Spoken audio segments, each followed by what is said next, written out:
Aí pessoal, vim mostrar como ficou minha Dafra Apache 150 com o farol da CB300, ó.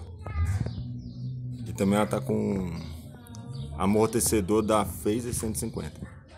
A adaptação que eu fiz, ó, do farol da CB300. Só sei como ficou legal, mano.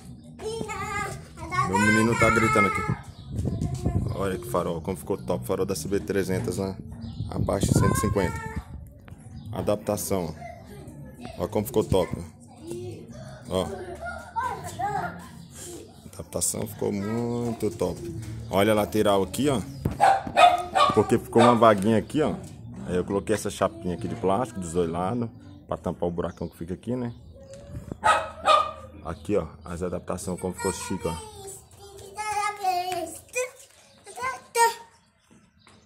Adaptação top, outra chapinha aqui, ó. Aquelas lampadinhas, aquelas lâmpadas que fica aqui na lateral, eu também coloquei, ó. Eu furei, no farol do CB300 não tem, mas eu furei de um lado e do outro e coloquei, ó. Vou ligar pra vocês verem aqui.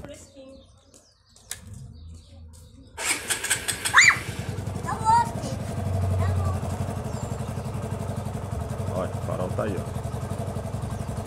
A lâmpada, vou ligar aqui a lâmpada, quer ver? Ó, fica piscando porque é LED. LED na câmera fica piscando mesmo, na câmera de celular. Mas tá piscando nas lampadinhas, ó. Esse normal, na verdade ele não tá piscando, fica piscando porque é na câmera. Mas ficou muito top. Agora desligar a lâmpada lá, ó. Pronto, ficou só o farol aceso.